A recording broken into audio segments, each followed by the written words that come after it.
मैं आपको एक बात बताता हूँ कि प्रशिक्षण का मतलब ही ये है कि आप कितने कष्ट में रह के खुद को तपा सकते हो। तो मैं ये कह रहा हूँ कि ट्रेनिंग में जो आप 4 दिन में ले गए वो आपके जीवन में कभी दोबारा आपसे छीन सकता कोई, कभी नहीं छीन पाएगा। लेकिन जो आप गंवा गए ना वो भी आपको जीवन में कभी दे नहीं सकता कोई। 4 दिन बहुत होते लाइफ के, 4 घंटे बहुत होते, बहुत होते 4 घंटे। अगर 4 घंटे वेस्ट कर दिए तो सीखने का भी है, एंजॉयमेंट का भी है, लाइफ है हमारी ये, जीना है इसको बड़े मजे के साथ। कोई पता नहीं कब जैसे हवा निकल जानी शरीर की, खत्म काम। तो इसलिए समय का सही सदुपयोग करना है। ट्रेनिंग में हो तो ट्रेनिंग का मजा ले लो एक बार, इसको पूरा जो जिज्ञासा पूछ लो, सारा कुछ बोल लो और दिल खोल के बोलो। कौन आपको बोलेगा भी आप गलत पूछ रहे हो? इसमें ना मैं आपको ये ट्रेनिंग को तप से लो। मेरा पहला फिर आ गया वही वापस, ट्रेनिंग तपस्या है, इसको तप से लो। पूछो, रज के पूछो, रज के बात करो, जैसे आप में से मैक्सिमम लोग पूछ रहे हैं। बढ़िया, मतलब एक बड़ा पॉजिटिव माहौल है। मैं आपको एक चीज़ शेयर करता हूँ, मेरे ख्याल से इसमें जो है ना, इसमें कम्युनिटी की बहुत बड़ी भूमिका है। हमने जब हम, मुझे याद है श्याम जी, आपको पता होगा, आप भी मेरे ख्याल उस कैंप में आए थे, कैंप लगाया था हमने। हमारी एक बार बॉडी के ऊपर स्लाइड आया, रोड बने। जितने भी गांव में रोड बने सबसे ज़्यादा प्रभावित क्या हुआ? ये जो नेचुरल सोर्स थे हमारे, तो यही खत्म हुए सारे। कोई दब गया तो गांव वाली हिम्मत नहीं खोलने की, फिर वो चिट्ठी बनती रहती है, प्रस्ताव डालते रहते हैं पंचायतों में, ग्राम सभाओं में कि इसको खोलना है जी, इसमें बॉडी हमारी कहीं नीचे। वो नहीं हुआ। तो हमने 35 लोगों को बाहर से बुला के और 5 दिन के कैंप रखे। उसमें हमने बॉडियों को खोल दिया, मिल गई बॉडियाँ। फिर उसकी अब होता क्या है कि उसको फिर रिचार्ज करना टफ हो जाता थोड़ा, क्योंकि एक बार पानी की अगर आपका वो जो सर होता बदल गया ना, उसकी जो पानी का जो सोर्स है वो बदल गया, तो फिर मुश्किल होता पानी ढूंढना। फिर भी हमने उसको किया। तो उसमें जो भूमिका थी वो गाँव वालों की ज़्यादा थी। पर्टिकुलर गाँव की 2-3 गाँव की जो बॉडी है उसमें उन लोगों को इंटरेस्ट था, क्योंकि उस टाइम प्रॉपर पानी नहीं आता था नलकों में भी। तो नेचुरल सोर्स पे हम लोग डिपेंड थे। अब स्थितियाँ बदल गई, डाय बदल गए पानी के। पहले छोटे थे, सब बड़े हो चुके हैं डाय टैंक से। अब हुआ क्या है कि पानी की उपलब्धता फिलहाल तो है, एज ऑफ नाउ पानी तो अवेलेबल है नलकों में, ठीक से आ ही रहा है। तो लोगों ने वो रिसोर्स नहीं, अब उनकी रख रखाव बंद हो गया। वही पानी, वही बता रहा हूँ मैं आपको, जो बॉडियाँ हैं, कभी आजकल अगर बारिश नहीं होती तो क्या करते थे हम, वो हमारे तो उसको क्या बोलते हो, खिचड़ी जैसी बनानी, भोजड़ू बोलते हैं हम भोजड़ू बनाते थे। फिर वो पूजा, ख्वाजे को पूजो, वही देवता है। अक्सर ऐसा होता था, बारिश होती भी, हो भी जाती थी शाम तक, सुबह तक, कल अगले दिन तक, ऐसा भी होता था। तो आज वो नई पीढ़ी को तो पता नहीं, हमारे बच्चों को तो आगे नहीं पता, बहुत कम पता है। वो तो बड़ी उत्सुकता से सोचते हैं भी किसको पूजना पानी के अंदर, किसको क्या करना। वो बच्चों में थोड़ी उत्सुकता है कि ऐसा भी होता होगा, पता नहीं, क्योंकि उनको तो ऐसा ना, अब तो जहाँ बर्तन धो रहे वहाँ भी गीजर है, गर्म पानी चाहिए तो फिर इंस्टेंट गीजर लगा हुआ अंदर, और इंस्टेंट वाले से पानी उधर गर्म आ रहा है। बच्चों को नहीं इसका कोई पता नहीं, पानी नहीं आ रहा है, उनको ये भी नहीं पता टांकी कहाँ है ऊपर, उनको पता कि नलके से पानी आ रहा है। उनकी सोच हमने यहाँ तक रख दी। हमारे जो बुजुर्ग हैं, हमारे बड़े हैं, उनको बड़ी टेंशन होती पानी थोड़ा भी खुला चला जाए कहीं, उनको बड़ी टेंशन होती क्यों बह रहा है पानी। अब हमारी भूमिका बड़ी है, आपसे ज़्यादा हमारी भूमिका। आप तो हो ही सिस्टम में, और भगवान ने आपको ऐसा मौका दिया कि आपका परिवार भी पानी से पल रहा है, रोजी रोटी आपकी जल से जुड़ी हुई है, और जल आज तो जल सबसे बड़ा देवता है। तो आपका तो सौभाग्य है, ठीक है, कि इतना है। लेकिन जो हम लोग हैं, हमें भी चिंता हो गई है। तो जो कम्युनिटी के लोग हैं, जो कम्युनिटी की ऑर्गेनाइजेशंस हैं, जो लोकल लेवल के ऑर्गेनाइजेशन, का बहुत बड़ी भूमिका है। ग्राम सभाएं, युवा मंडल, महिला मंडल, सैकड़ों कैंप करवाते थे हम, याद होगा आपको, सैकड़ों कैंप। और ऐसा कोई हम, मतलब आप अभी भी आज मेरे पंचायत में आओ, कोबाग पंचायत में आओगे, मेरे अपने ही वहाँ पे आपको 70 से 80, 90, 100 के आसपास होंगे जो सेल्फ हेल्प ग्रुप बनाए हुए मिलेंगे। एक गांव में 2-2, 3-3 सेल्फ हेल्प ग्रुप, सारे गांव में 6-6 महिला मंडल, पूरी पंचायत में 8-8 महिला मंडल। तो उनकी हमने समय समय पर उनकी सेवाएं लेनी, और उनको देना क्या बदले में, हलवा बना देना। उस दिन, जिस दिन हमने बॉडियाँ साफ करनी, जिस दिन हमने रास्ते साफ करने, उस दिन हमने उन बेचारों को कुछ नहीं करना, हलवा देना। अपनी संस्था से हम करते थे, खिचड़ी बना दी, हलवा बना दिया, मिठाई बांट दी, उस पर। लेकिन उनका इंटरेस्ट उस हलवा में नहीं था, उनका इंटरेस्ट ये था कि बॉडी की सफाई तो हमारी ही हो रही है, तो बाहर से भी लोग बुला रहे हैं इसमें, दूसरे गांव का दूसरे गांव में क्यों जाएगा। लेकिन एक कम्युनिटी में हमने एक रिश्ता कायम किया था। धीरे धीरे वो चीज़ खत्म हो रही है। बॉडियों के ऊपर अगर कोई झाड़ियाँ आ गई तो आज उसको काटने के लिए भी पता नहीं, लोग परेशान हो जाते, कब जाए यार, कब करें, होते इकट्ठे किस दिन चलते, यही बोलते रहते ना, पर जाएगा कोई नहीं। तो जिस दिन ये बॉडियाँ सूख गई, सबसे ज़्यादा नुकसान हुआ मनरेगा में। लोगों ने बॉडियों को पक्की करनी थी ऊपर से, लोगों ने सबसे नीचे से शुरू किया पक्का करना। अब वो पानी नहीं आता, उसमें पानी कहीं और चला गया और वो बॉडियाँ भी सूख रही है। अब तो हमने छेड़छाड़ कर दी, नेचुरल सोर्स के साथ छेड़छाड़ कर दी, और उस वजह से आने वाले टाइम में आप देखना कि अगर हमारे रिसोर्सेज सूख गए तो पानी का नहीं बचेगा, कुछ मुश्किल हो जाएगी। नंबर 2, परसों कल कोई चर्चा हो रही थी यहाँ, हम कह रहे थे ना, वो आप ही कह रहे थे शायद बराटा जी, कि भाई ऊपर की भूमिका और निचली भूमिका। भी नीचे जो लोग रोक नहीं पा रहे हैं, पानी नीचे नहीं, नीचे पानी पहले ऊपर रोकना पड़ेगा। जो पहाड़ है, लोगों ने क्या सीखा, मैं भी उसमें शामिल, आप भी हैं, हमने क्या सीखा? पैसा है, अब तनख्वाहें अच्छी हैं, पैसा सबके पास है, नहीं तनख्वाह तो और भी सोर्सेज हैं, पैसा है लोगों के पास। खासकर मैं हिमाचल के संदर्भ में बोलता हूँ, यहाँ बड़ी आसानी से नहीं आप लोगों को मोटिवेट कर सकते, सब कुछ ना कुछ है अपने स्टैंड पे। तो लोगों ने क्या करना कि मकान बनाने। मकान कहाँ बनाने? गांव छोड़ के लोग पहाड़ को जा रहे हैं, अपने गांव में पहाड़ देखेंगे ऊपर, मेरी ज़मीन तो वहाँ, मैं वहाँ जाऊँगा। एक व्यक्ति जब पहाड़ पे जाता है ना मकान बनाने, तो उसके साथ वहाँ को सड़क भी जाती है, पानी का कनेक्शन भी जाना है, बिजली का कनेक्शन भी जाना है। तो जब आप पहाड़ को छेड़ोगे और रोड ऊपर ले जाओगे तो कितना नुकसान किया आपने ज़मीन का। लैंडस्लाइड होते हैं, ऊपर की ज़मीन छेड़ दी तो आपने सब कुछ छेड़ दिया नीचे तक। अब आपको पानी के, वहाँ को बिजली के खंभे भी जाने, तो सारा कुछ व्यवस्था चेंज होगी। जबकि रहने का तरीका ये है, जो पहले होता था, आपके भी सबके, आप सब इसी जगह से आते हैं, कि जहाँ पानी होगा वहीं आदमी के घर गाँव बसते थे, नदियों के किनारे, क्यार, पानी के किनारे, क्योंकि पानी उपलब्ध है। पशु को पानी पीना है, खेतों को पानी चाहिए, फसलों को पानी चाहिए, तो कहाँ जाते लोग? नीचे, तभी नीचे रहते थे। फिर वहाँ से सब्जी ढोनी जब तो ऊपर, सड़क तो ऊपर। हमने उसको उथल पुथल कर दिया, हमने सुविधा देखी। पर्यावरण को जितना नुकसान होगा आने वाले टाइम में जेजीएम नहीं चलेगा। मैं आज बता रहा हूँ आपको, जल जीवन मिशन नहीं चल पाएगा अगर हम लोग ने इस तरह को। आप लोग अब एज ट्रेनर जा रहे हो, आप लोगों ने दम खोल के बोलना है गाँव में, पंचायत के लोगों को बोलना, विशेष तौर पर वार्ड मेंबरों को बोलो, प्रधानों को बोलो, वहाँ की संस्थाओं को बोलो। ये संस्थाएं बनाई किसके लिए? ये असली उद्देश्य है। आज चैलेंज है हमारे पास, अगर हम सक्सेस हो गए तो दुनिया की नंबर 1 मिशन है ये, नंबर 1 स्कीम होगी ये जल जीवन मिशन, जिसको हम कामयाब कर पाएंगे। नंबर 1 होगी, ये सबसे बड़ा मिशन है अगर आप उसको देखो। लेकिन सबसे बड़ा है, 26 लाख करोड़ का बहुत बड़ा वो है, सबसे बड़ी योजना है जी। ये सब माइंड आपने ये गांव में जाकर बताना जरूरी है कि भाई आपकी भूमिका ज्यादा, इन बॉडियों को पहले सजाओ, इनको ठीक करो, ये जो नेचुरल सोर्स इनको बनाओ। जो हाइट पे हैं, सबके होना मेरे ख्याल, हाइट पे कुछ ना कुछ जमीन होनी। आप लोग, आज मैंने किया है, आप लोग भी करो, हाइट पे ट्रेंचेज बनाओ। अब ये बारिश आनी है अभी, तो कहाँ टिकेगा? आप ठीक बोल रहे थे, वही टिक पाएगा ना जो बिल्कुल महीन बारिश होगी, वो तो रसती रहेगी, वो तो वाटर टेबल थोड़ा थोड़ा बढ़ाई। अगर आप ट्रेंचेज बना दो, सारे ट्रेंचेज खोद दो 4-4 फुट की, पानी भरा रहेगा, तो पानी बाहर जाना ही नहीं, उसने रिचना ही नीचे को है। अब ऊपर आपने पानी रोका, वो पानी नीचे जा करके किलोमीटर के हिसाब से एरिया में आपके सारे पौधों को हरियाली दे रहा है, आपके खेतों को हरियाली दे रहा है, पानी की नमी रख रहा है आपको, और बॉडियां सब रिचार्ज हो जाएंगी। होता है ना ऐसा कि नहीं? तो अगर हम ये बना पाए और वाटर टेबल बढ़ा पाए तो इससे बड़ा काम कोई नहीं। जल जीवन मिशन का सबसे बड़ा काम है ये। कहाँ पे? नहीं, पूछना नहीं है, आप डोंट वेट कि भी कोई मेरे से आस करे। मेरी बात सुनो ना, हम बोलेंगे कि भी ऐसा करो। आपको पंचायत की स्थिति हर जगह पता है।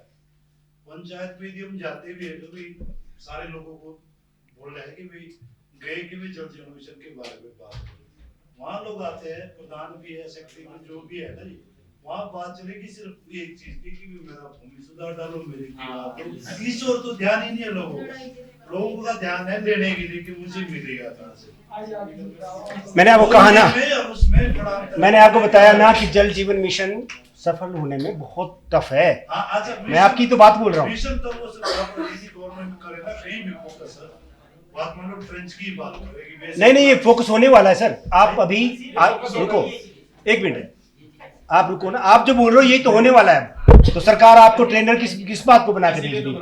इसलिए तो भेज रही है। अब वो प्लान आने वाला है कि ये करना भाई कौन करेगा, तो वो लोकल जो बॉडीज है ना, उनको स्ट्रॉन्ग करना है। हमारा तो एक ही जनाब, जब तक इससे प्रधान सेक्रेटरी बात नहीं करेंगे ना, पंचायत में इन्वॉल्व नहीं करेंगे, उससे अच्छे महिला मंडल है, उनको जाए ना वो चीज। मैं एग्री करता हूँ आपसे, शायद ये क्या मैं एग्री करता हूँ, क्योंकि मैं खुद इसी लाइन से निकला हूँ, तो मैं तो एग्री करूंगा ही करूंगा। ये मैं एग्री करूंगा आपसे इस बात को लेके कि अगर महिला मंडल, युवा मंडल, स्वयं सहायता समूह ग्राम सभाएं, ये सब जोड़ दी जाएं, ये सब काम करने वाले लोग हैं और समझने वाले लोग हैं, महिला मेंटर और युवा बहुत बहुत ज़्यादा। कितना उपयुक्त मानते ठीक है या नहीं, आउट ऑफ कंटेस्ट थी, ठीक नहीं थी, जो भी हो नीचे आपने भरना है। और अगर मूल्यांकन उपयुक्त नहीं है, मान लो आप नहीं करते हो, तो फिर कारण लिखना है कि हाँ ये कारण है, इसलिए नहीं लगा मुझे। तो आप रिसोर्स पर्सन और या संदर्भ वक्ता जो आपसे मिलने आए, जो इन्होंने बात की, उनको कैसे आंक रहे आप? तो उस संदर्भ व्यक्ति का नाम जो आपको बोल के गए यहाँ पे, वो कैसा रहा? उत्कृष्ट रहा, बहुत अच्छा रहा, अच्छा रहा, औसत रहा, औसत से कम रहा, वो आपने टिक करना है या लिखना हाँ या ना। यदि औसत से नीचे है या औसत है तो मूल्यांकन किया गया, तो फिर इसका कारण भी बताना आपने कि जो आपको एक्सपेक्टेशन थी उससे वो नहीं हुई पूरी, तो वो ये बताना। फिर आप रिसोर्स पर्सन संदर्भ व्यक्ति के सत्र को कैसे आंकते हैं, उसके सत्र को कैसे आंकते हैं आप? उत्कृष्ट था या नहीं था, बहुत अच्छा था, औसत था, ये लिखा हुआ है इसमें, ये आप देख लेना। सारे ऐसे ही आगे और नंबर 2 में अगर ना कर रहे हैं आप कहीं, तो फिर उसमें फिर आप लिखें आगे कि क्या कारण था। कारण जो लिखना है। कार्यशाला में प्रशिक्षण सामग्री आपको कितनी उपयोगी लगी, जो आपको स्टडी मटेरियल दिया गया वो कैसा, वो लिखना। यदि सीमित उपयोग नहीं था तो फिर मूल्यांकन जो सेशन हुए ना आपके, वो सेशन आएगा यहाँ। उनके नाम नहीं आएंगे सर? नहीं, सेशन किस विषय पे आपने तो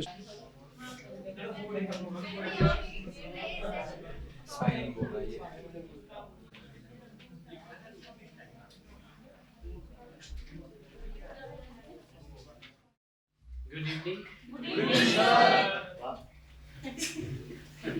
This is reflection of the energy.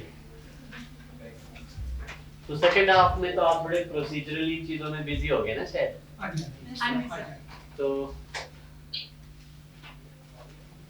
कितने बजे ऑफ करना चाह रहे हैं, पहले ये पूछते हैं। 5 बजे ऑफ करना है। 15 मिनट बाकी है, तो 15 मिनट में क्या करेंगे? सर वो सर रह गए। हम तो सुनना चाहते हैं। सर आइए फिर, और इन सर के लिए तालियां।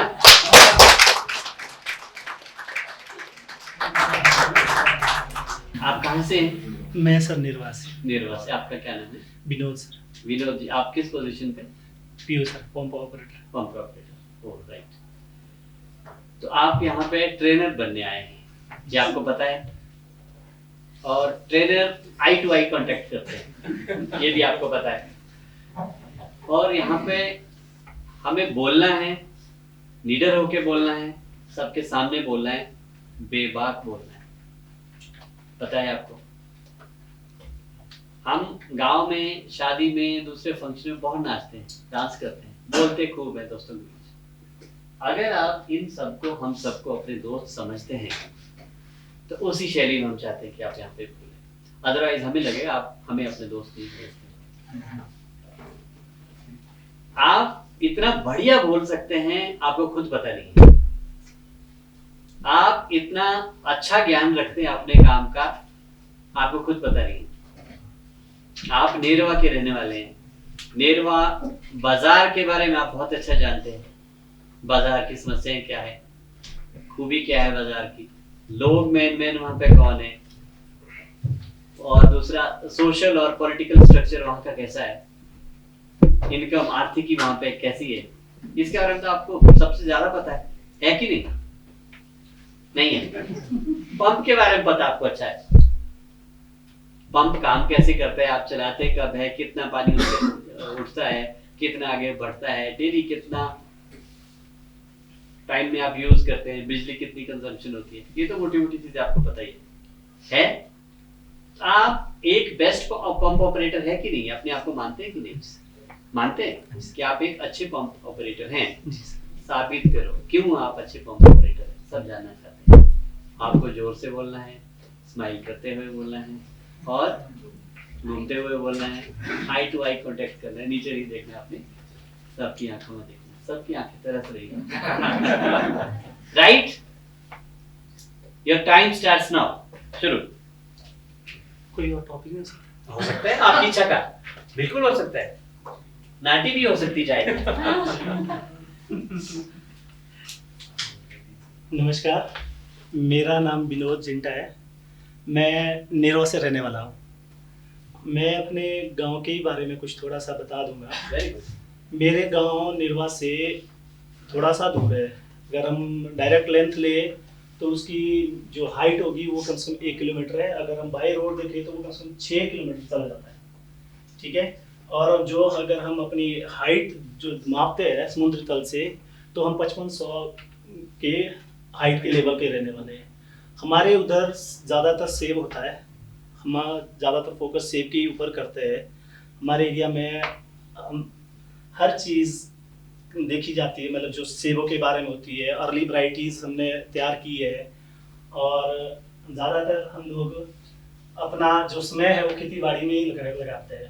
हमारे एरिया से जो जॉब का स्रोत है वो बहुत कम है, क्योंकि हम लोग ज़्यादा अपनी खेती बाड़ी पर ही ध्यान देते हैं। Very good.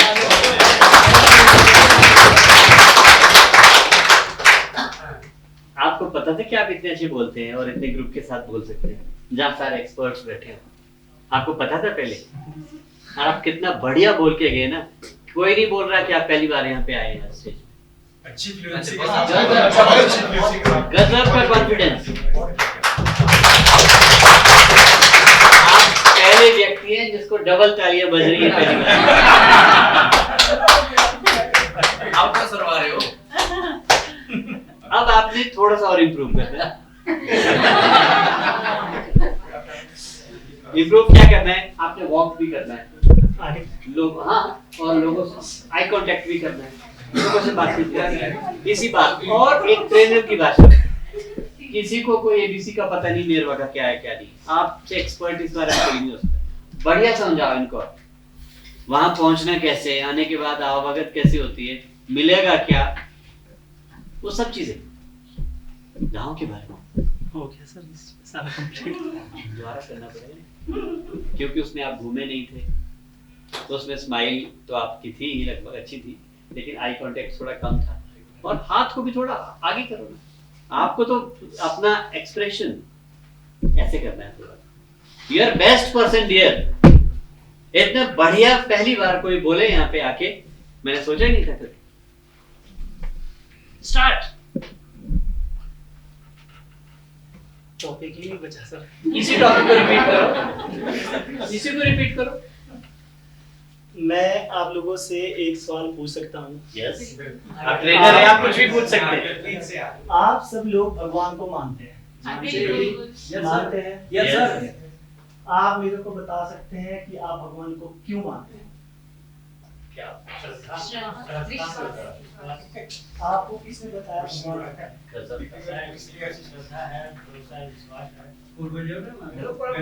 किसी ने तो बताया होगा, बुजुर्गों ने वो बताया। अपने मन की शांति के लिए। हमारे जो हमें एक पहाड़ी एरिया से, वो सभी मैक्सिमम है पहाड़ी एरिया से है, हमारे अलग अलग देवी देवता होते हैं, हाँ जी। होते हैं। आप इसका कारण बता सकते हैं कोई क्यों होते हैं? थोड़ा सा आपसे जानना चाहेंगे। गॉड दो प्रकार के होते हैं जी सर। एक होता है जी, जिसमें कैपिटल होता है, वो वाला गॉड होता है जो सबका होता है। जी सर। ठीक है। एक गॉड होता है छोटा जी, जो हम मानते हैं, जिनको हम इष्ट देवता बोलते हैं। जी सर। ठीक है। और आप अपना चलो, क्या आप मेरे को बता सकते हैं जो हमारे गांव में देवी देवता होते हैं, ठीक है, वो क्या होते हैं?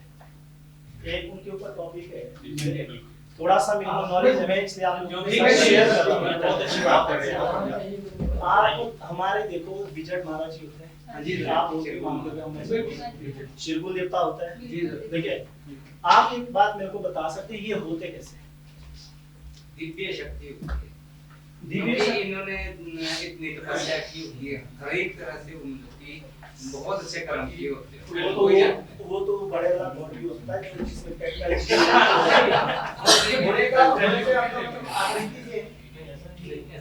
मैं ये समझा रहा हूँ ना, लोग कहते हैं कि भगवान एक है, मानते हैं ना, हम जो घर में मानते हैं वो फिर क्या है? तो कैसे गॉड है, वही पूछ रहा हूँ। भगवान के ही अंश के रूप में मानते हैं। क्यों? सबसे पहले क्यों मानते हैं? मैं आपको एक explanation कर देता हूँ। फिर आगे चलो। जो गॉड होता है, गॉड जैसे धरती पे हम है मनुष्य, गॉड ऐसा ही है कि जैसे मनुष्य प्रजाति है हम लोग, ठीक है, गॉड ऐसे होता है जिनको हम भगवान बोलते हैं, ठीक है, ठीक है। अब जो सर नाम होते हैं, एक भगवान के अलग अलग नाम है, शिव है, पार्वती है, बहुत सारे नाम हैं। जी जी ये हमारा मानना है कि ये अवतार होता है, बिल्कुल, ठीक है सर। पर ये होता है एक माँ के तो 4 नाम होते हैं, या उसको हम 6 नाम भी तो बोल सकते हैं। जी जी इस वजह से हम सब जो अपने घर में देवी देवता होते हैं उनको अलग अलग चीजों से नाम देते हैं। और ये हमारे जो घर के देवी देवता होते हैं, ये मूर्ति वाले देवी देवता नहीं होते, इनके चिन्ह होते हैं। चिन्ह मतलब समझते हैं, कोई निशानी होती है घर में, वो होता है। और जो हमारे बड़े मंदिर होते हैं, जो गॉड होते हैं, वो एक पूरा जो गॉड होता है वो है। क्या बात है।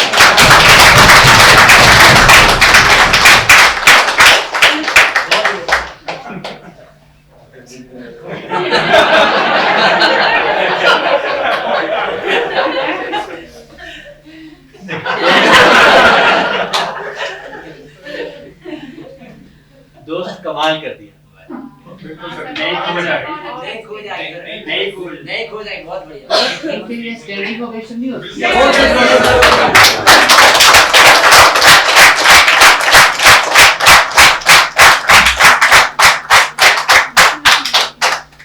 फ्लुएंसी बहुत अच्छी थी, बहुत ही बढ़िया, रुक के नहीं जैसे ना बहुत ही बढ़िया। ये इसलिए सर घुमा रहे थे कि मैंने करना ही एक्स्ट्रा है। Excellent, boss. You have really done a great job. Congratulations.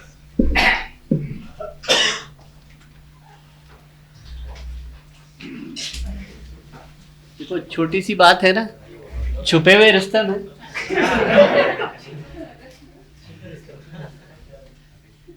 मैंने राजा साहब को नहीं सुना यहाँ पे।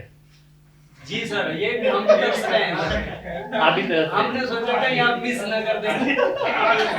लास्ट चलो सर, मैं अपने उसकी जो है अपने वो सुलेश्वर देवता की कहानी सुनाता हूं। प्लीज कहानी सुनाओ।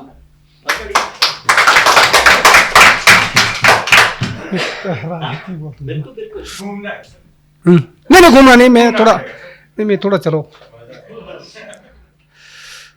परम आदरणीय डॉक्टर LC शर्मा जी और जितने भी यहाँ इस ये में जो है आए हैं, और इंजीनियर JE साहब और वर्क इंस्पेक्टर और BRC में आप सभी को यहाँ आने की पर बहुत बहुत बधाई देता हूँ। और मैं आपको ये हमारे एक देवता है, तो वो है श्लेश्वर देवता जी, जो हमारे गांव में है। उनकी एक हिस्ट्री है, बहुत पुरानी हिस्ट्री है एक। तो उनकी हिस्ट्री एक ऐसी है, भामूराल के नाम से है एक हिस्ट्री। तो भामूराल एक राजा था, भामूराल वो राजा था, वो ऐसा बहुत बड़ा राजा था वो। मतलब जो हमारे शोली मंदिर है, शोली मंदिर देवता साहब, तो वहाँ एक मेला होता था, ननकरी स्थान पर आपने सुना होगा, वहाँ एक मेला होता था। तो वो जो वैसे था, वो मतलब राजा था, वो भी एक मतलब ऐसा कोई देवता नहीं था, कोई राक्षस नहीं था, पर उसकी जो मतलब नीति थी वो एक राक्षस की थी। वो क्या करता था, तो जो भी बेचारे हमारे जिसके बच्चे होते थे लेडीज़ के, तो वो उसका खान पान वो होता था कि मतलब उनके जो है मतलब वो उनके वो थन जो है काट के ले जाने डेली, उनका भोजन वो था। एक आपने सुना नहीं होगा, ये मतलब वो काट के ले जाते थे, जो भी बेचारे किसी भी गांव में किसी भी इलाके में होगी, तो उनके काट के जो है ले जाना, और उसका भोजन वो होता था, बाकी वो कुछ नहीं खाता था। तो वो एक बहुत ऊंची चोटी में रहते थे, वहाँ उनका स्थान था। तो इतने बड़े मतलब विद्वान भी थे, जैसे एक रावण का था, रावण जिसको बोलते हैं, वो भी देखो कितने 4 वेद को जानते थे वो। तो वो भी बहुत बड़ा ये था, पर उसके कर्म जो है मतलब नीच थे। तो उसके बाद क्या है, जब देवता साहब वहाँ मेले में जाते थे, तो वहाँ लोगों ने मतलब देवता साहब से रिक्वेस्ट की है कि देवता साहब इसने तो हमारे इलाके में सारे में जो भी बेचारे जरानी है, तो आपको पता है जब आपको कोई शरीर काट के ले जाते हैं तो उसके बाद उसका जो है फिर एंड होना ही है, मर जाते थे। तो फिर वहाँ मीटिंग कर दी है देवता साहब से रिक्वेस्ट करके। तो मतलब ऐसा देवता तो आपको पता है कि सब लोग उत्तराखंड के रहने वाले हैं, तो मतलब बात तो नहीं करते हैं। तो किसके माध्यम से होती है बात? जो हमारे उत्तराखंड में क्या होते हैं, माली होते हैं, उनके थ्रू।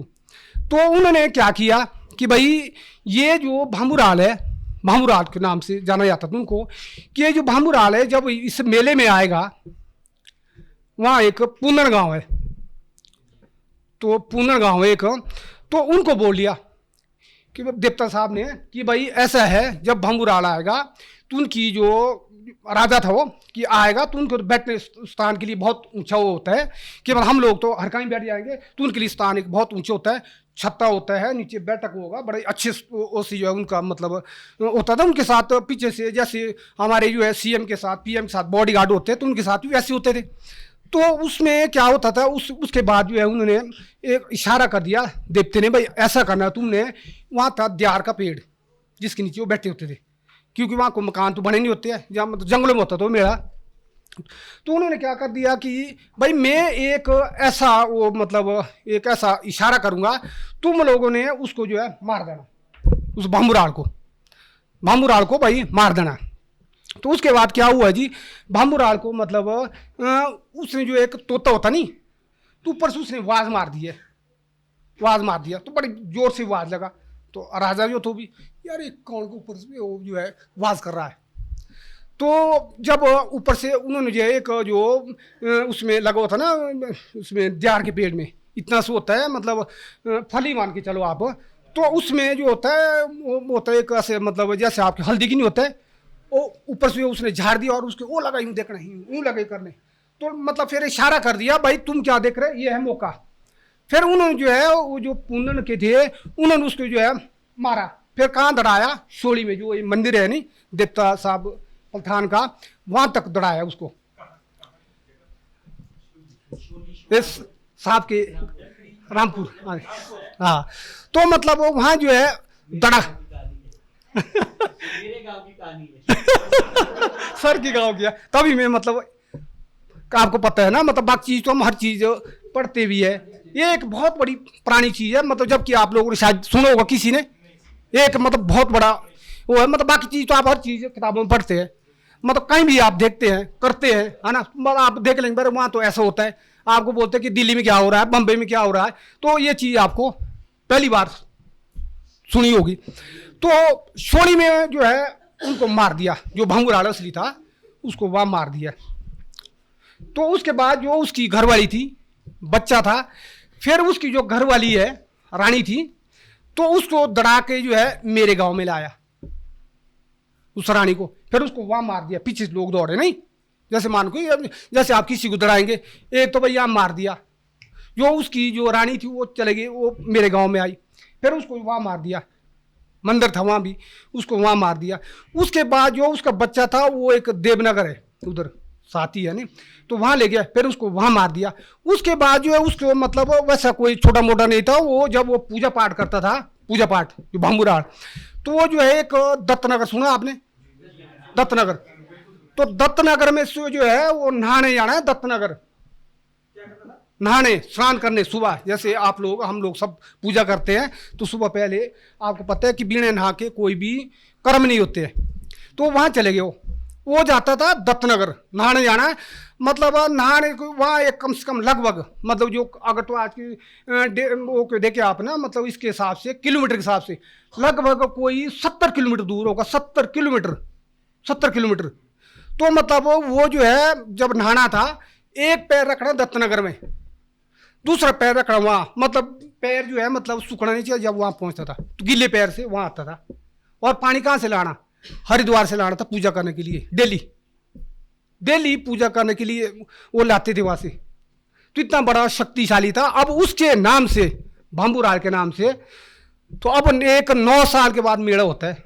9 साल के बाद होता है। पहले मतलब वो होता है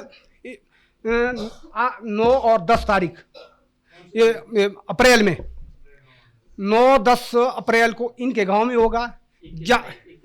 हाँ जी, नहीं वो जो मतलब हमारे उसमें प्रविष्ट है। हाँ जी, तो मतलब उसके बाद 11-12 को फिर होता है हमारा सेकंड डे में। मतलब करना पड़ता है बिल्कुल, उसकी कोई ऐसे नहीं होता है, फिक्स डेट कोई नहीं होगी उसकी। फिक्स डेट ये नहीं होगी कि 9 साल के 7 साल 9 साल 11 साल, उसकी कोई डेट नहीं होगी। ना कि बताना पड़ेगा, जैसे ये लोग वो करेंगे ना वहाँ मेला, उसको बताना नहीं पड़ता है, नहीं तो इनको दोष लगेगा। हमारे को नहीं बताएंगे, अचानक एकदम करना पड़ता हो तो होगा भी। मतलब वो 9-10 के इनको होगा, 11-12 को हमारा होगा, तो बताना नहीं पड़ता। तो वहाँ जो है जो उस तरह के राक्षस थे। हाँ जी, दोष क्यों लगता है? प्रश्न पे जवाब ये चलते हुए देंगे। अच्छा जी, हाँ। हाँ प्रश्न पे जवाब आप इधर हाँ, देंगे। देंगे। यहाँ हाँ। चलते हुए। अच्छा, जब उस तरह के राक्षस थे वो ना जी, हाँ जी। परंतु हुआ तो फिर दोष क्यों लगता है? उनका दोष क्यों लगा? दोष नहीं उनका लगा। नहीं, जो आप बोले कि मेरा मनाने को करना बोलना। नहीं वो ऐसे नहीं है, वो इसलिए है ना, मतलब वो रखा है ना, ऐसा नहीं हो कोई मतलब ऐसी ट्रेडिशन में दोष लगता है कि मतलब उनको बुरा लगे, मतलब वो अचानक करना पड़ता है। क्योंकि उनकी जो है ना वो इसलिए है, जो मतलब आपकी जो भंगुरा है ना, भंगुरा, तो उनकी जो बीवी है, मतलब उनको ये नहीं पता लगना चाहिए कि भाई जब आपने बोल दिया ना कि वहाँ जो है हमने 11-12 को मेला करना है, तो वो मतलब पता नहीं लगे इनको कि मतलब मेरी घरवाली वहाँ है, इसलिए वो रखना पड़ता है गुप्त में। ये कब की बात है? हाँ जी, जो आप ये अभी नहीं है, ये सदियों की सदी क्या है, पता नहीं ऐसा कोई ये नहीं है कि बहुत सदी की बात है, बहुत बड़ी। तो जो मेला जो होता है मतलब 10 तो मतलब 9 7 5 मतलब 5 की 9 11 लगभग इसके बीच में जो वहाँ जो है एक मतलब जो माली होता है वो सब जानते हैं। तो वहाँ जो जब देखते अगर से निकलेगा उन पर पर्दा होता है, उन पर होता पर्दा, मतलब ऐसे नहीं जैसे अगर से देखते दिखाते ना, तो ऐसे नहीं निकालेंगे सीधे ना आप उसको उठाएंगे, आप बोलेंगे मैंने उठाना, ये बोलेंगे नहीं, उनको नहीं उठाएंगे, उनको उठाएंगे वो आदमी, वो रखेंगे व्रत, वो खाना नहीं खाएंगे, वो खाएंगे शाम को। तो उसके धोती के साथ जो है मतलब उनको वहाँ को जो है देवता उनको लगाएंगे। जब देवता अंदर महल से अपने निकलेगा तो पहले निकलेगा वो देवता प्रधान साहब, तुम लोग आपने बहुत बड़ा सूट देखते हो, तो पहले वो आएंगे, फिर उसके बाद उनके साथ वो आएंगे। फिर जैसे गेट पर आएंगे ना, जैसे जब उनसे पर्दा खोलेंगे तो यहाँ गए हो, जब उनसे पर्दा खोलते तो वहाँ बकरा काटते हैं। तो जब वो बकरा काटते हैं तो एक जो गुरु होता है ना मालिक, तो उसको जो है ना मतलब ऐसे उठा लेता हूँ, पूरा बकरा भी पकड़ा चाहिए, तो उसको ऐसे ही जो है उसका पूरा पी लेता हूँ। उसके बाद जो क्या होता है वो जो माली होता है वो ग्राउंड है वहाँ बहुत बड़ा ग्राउंड, फिर वहाँ जो है वो मतलब सब बढ़ जाएगा, जितना वो होगा खून पी लेना, तो उस पर जो क्या डालते हैं सफेद कपड़ा, यानी कि मतलब वो मर गया। वो हरिद्वार कैसे जाते थे? हाँ जी, हरिद्वार कैसे जाते थे? शक्ति है नहीं तो वो अब देखो ना, जैसे आपको पता है एक टिका दिया वहां दत्तनगर करो, दूसरा दूसरा वहाँ लगा दिया, अगला करो वहां। हरिद्वार से जो पानी आता था नहीं वो शक्तियों के जरिए है, शक्तिशाली था, शक्तिशाली है नहीं, उसके अलावा कुछ भी नहीं है। जैसे अभी जिंदा जी कह के गए तो उसके बाद जो है बलि रहती है ना, बलि लेकिन अब ये नहीं सारा ये हिस्ट्री है, सच्चाई है। सबके बकरे काटे जाते थे, और आज की डेट में अभी भी एट प्रेजेंट में जब भी मेला होगा लगभग 25-30 अभी भी काटे हैं। 25-30 आज की डेट में तो नारियल पे आगे हो नहीं, उस वहाँ तो बकरे काटे नहीं, नाम हैं, पर वहाँ ऐसा नहीं नहीं दिया है। सही। अच्छा वो जो ऐसा नहीं है, हाईकोर्ट ने परमिशन दिया है आप कि भी वहाँ पर ऐसा नहीं है, ऐसा नहीं है, जहाँ जरूरी है वहाँ पे वो एक ऐसा देवता है ना, मतलब आपने शायद कहीं सुना नहीं होगा, किसी ने सुना होगा, मतलब जो देवता है ना वो मतलब जैसा होता है ना, मतलब जैसे हम लोग बोलते हैं, आपको पता है हम लोग सब लोग नौकरी करते हैं, एक होता है अफसर, वो एक ऐसा देवता है वो मतलब इमीडिएट एक्शन, अभी आपने गड़बड़ किया अभी तुरंत एक्शन, अभी ऐसा नहीं है, मतलब इमीडिएट एक्शन। इसके ऊपर एक चीज जो आपने बोला ना सर, मैं भी आया हूँ शोरी की वहाँ के, मतलब जो आपने अभी इमीडिएट एक्शन के बीच मैंने सुना है, क्योंकि चलो आप लोग कह रहे वहाँ के आपको ज्यादा पता होगा, एक्चुअली वहाँ पे कानून नहीं चलता, कुछ ऐसा ही है सर, वही बोल रहा हूँ। वहाँ अगर कोई लोकल झगड़ा होगा, लड़ाई होगी, चाहे वो किसी भी झगड़े की रिगार्डिंग या कोई भी केस है, उसका निपटारा मंदिर में ही होता है।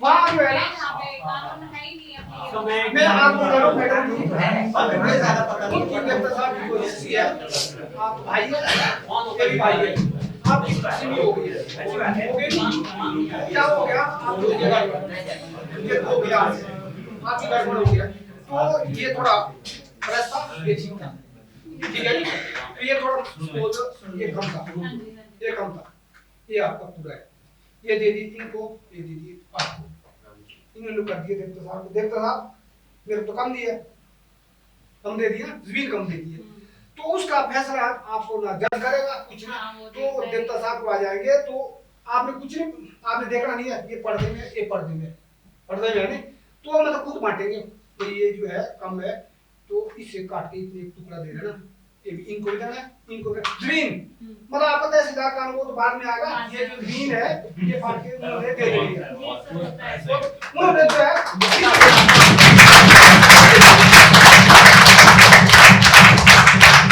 वेरी गुड, वंडरफुल, बहुत बढ़िया।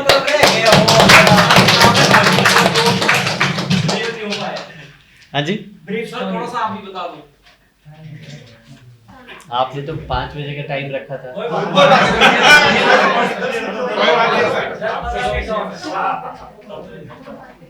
हमारी संस्कृति के लिए ये मार्ग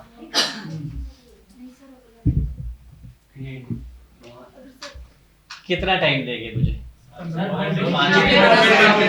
जो आप चाहते हैं। हम आपको सुनना चाहते हैं, फिर हमको मौका छोड़ना ही नहीं चाहते।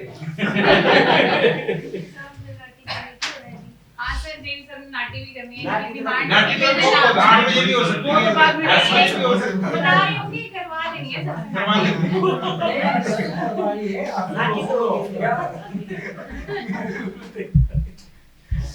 तो अभी तक तो हम हंसी मजाक कर रहे थे, अभी थोड़ी सीरियस बात करें। जीवन का सार जितना समझ में आता है, जीवन का सार जितना समझ में आता है, उतना मैं आप तक शेयर करता हूँ। हम इसको यहाँ से नहीं समझने की कोशिश करेंगे जो अभी बात हुई है, हमें इसके बैकग्राउंड में जाना है और उसके भी बैकग्राउंड में जाना है कि इस सृष्टि का जो सार है, जो सत्य है, उस पहले जानना बड़ा ज़रूरी है। उसके बाद ये सब चीज़ें आप अपने लेवल पे भी रिलेट कर पाए।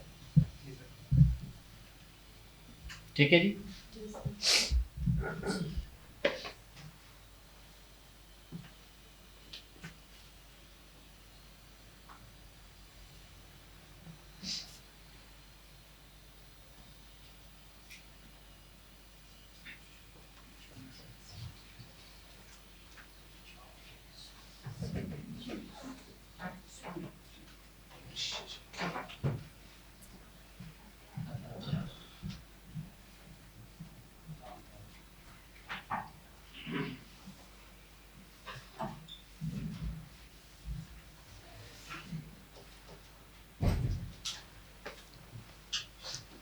मसला सारा ये समझने का है,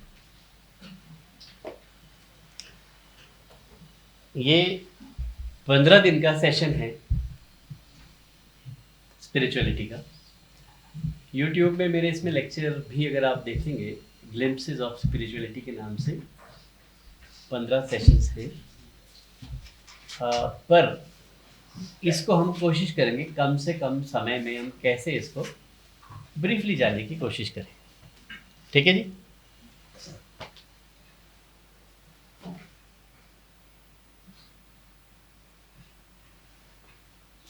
पूरे कॉस्मॉस में, ब्रह्मांड में एक पावर है, उस पावर से सारे ग्रह बिना बंधे हुए घूम रहे हैं, बांधा किसी को भी नहीं है, तार कहीं नहीं है, सूर्य के चारों ओर घूम रहे हैं। कितनी गैलेक्सीज हैं, कितनी उल्काएं हैं, कितने सब प्लैनेट्स हैं, वो आपने देखा है परसों के वीडियो में। अथाह है गणना नहीं, किसी के पास गणना नहीं है, विज्ञान के पास भी आज की डेट में उसकी गणना नहीं है, एस्टिमेट है, अंदाजा है। तो वो जो पावर है, what is that power? Intelligent power, that is intelligent power of consciousness. इसको बोलेंगे चेतना, जिसे हम ईश्वर कहते हैं, अल्लाह कहते हैं, खुदा कहते हैं, वाहेगुरु कहते हैं, गॉड कहते हैं, अलग अलग नाम जो भी हम उसके लिए देते हैं, वो ईश्वरीय सत्ता है, सुप्रीम पावर, जो पूरे ब्रह्मांड को कंट्रोल कर रही है। जब वो कंट्रोल कर रही है तो पूरे ब्रह्मांड में व्याप्त भी है, वो सब जगह व्याप्त है। हरि व्यापक सर्वत्र समाना। अगला बोलेगा कुछ?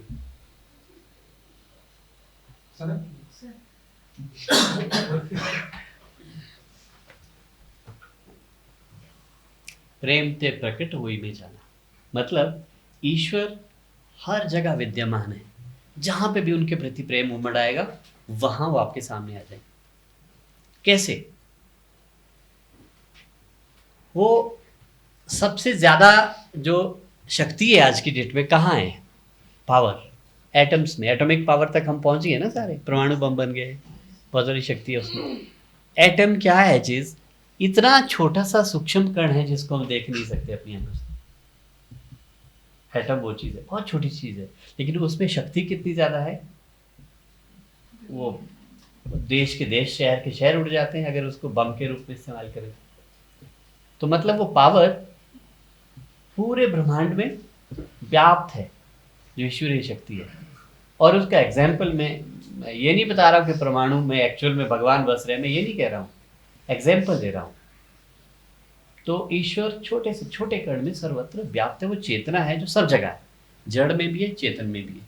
मतलब जो कॉन्शियस है हम लोग, जंतु, जीव, प्राणी, मनुष्य और लकड़ पत्थर, वो हम जिसको नॉन कॉन्शियस हम बोलते हैं, तो वहाँ पे भी एटम है, मॉलिक्यूल है, वो पावर वहाँ पे भी है।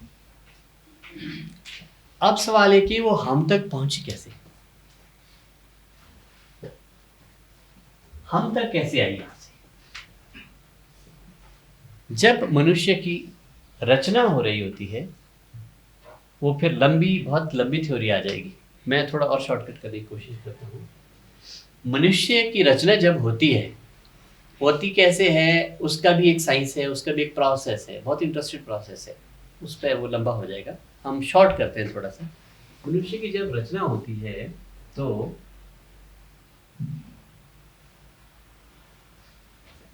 कॉन्शियसनेस यहां से ट्रेवल करती है नीचे।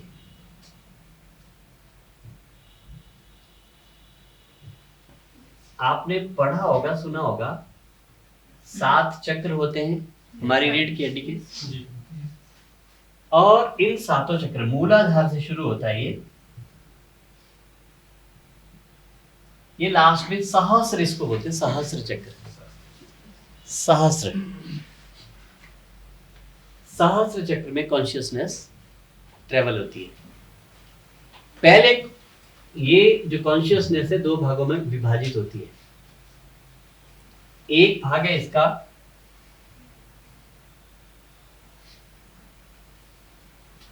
वाइब्रेटरी,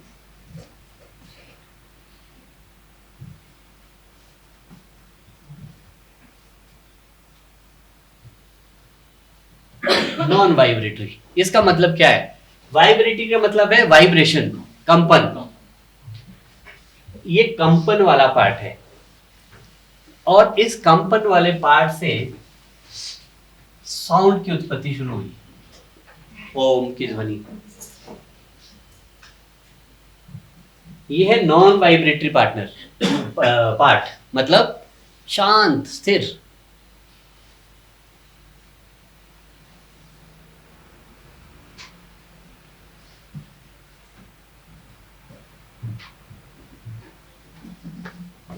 ये वाला पार्ट आत्मा के रूप में स्थापित हो गया।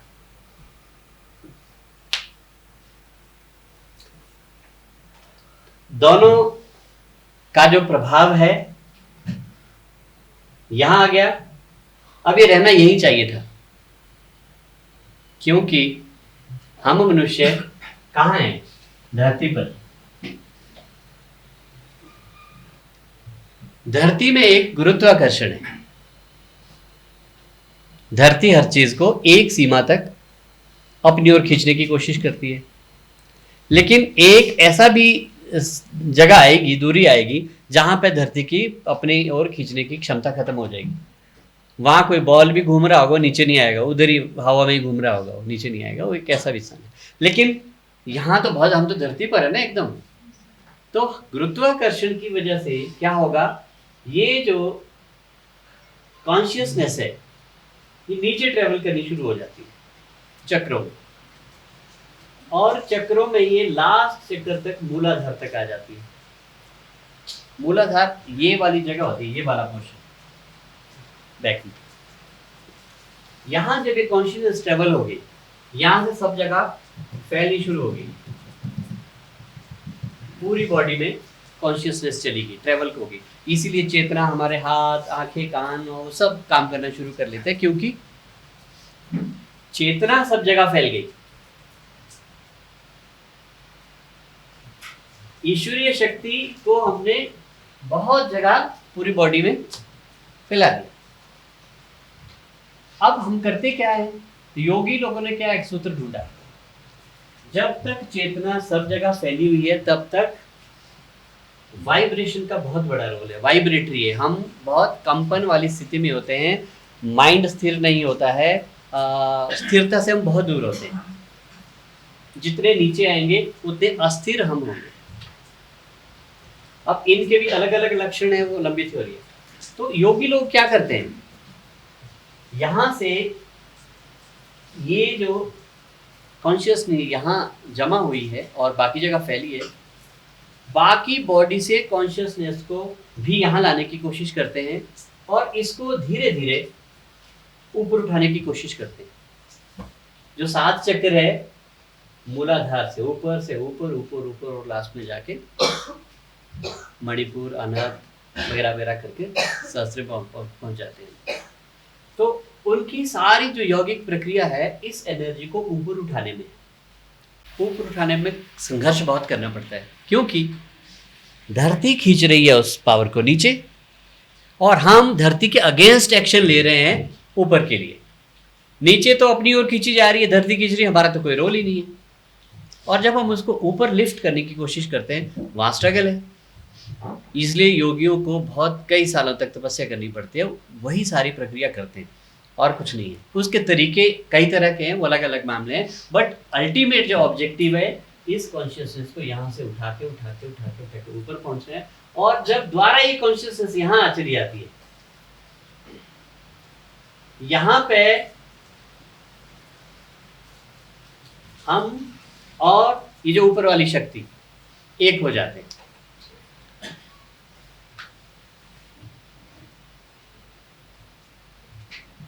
जब स्थिति यहां होती है इस वाले चक्र में, आज्ञा चक्र में जो भाव होता है, जो हमारी फीलिंग होती है, वो होती है कि मैं भी वही सत्ता हूं, मुझ में सारे ईश्वरीय गुण हैं।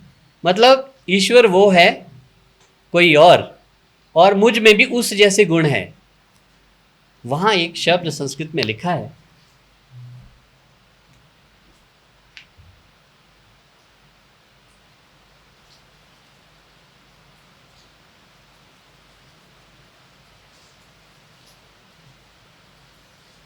ओम तत्सत। ओम तत्सत का क्या मतलब है कि वही सच है। वही मतलब कोई दूसरा ना, ओम सत्य वही। ये फीलिंग यहाँ आती है जब कॉन्शियसनेस यहाँ तक पहुँच जाती है हमारी। जब यहाँ से यहाँ पहुँच जाती है, फिर ये भाव बदल जाता है। फिर क्या होता है, यस,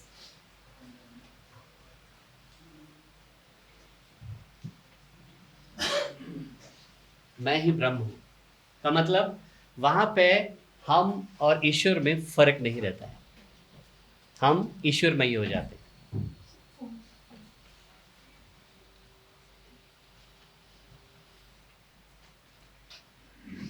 जब यहाँ हैं तब तो हम सारे इसी स्थिति के लोग हैं।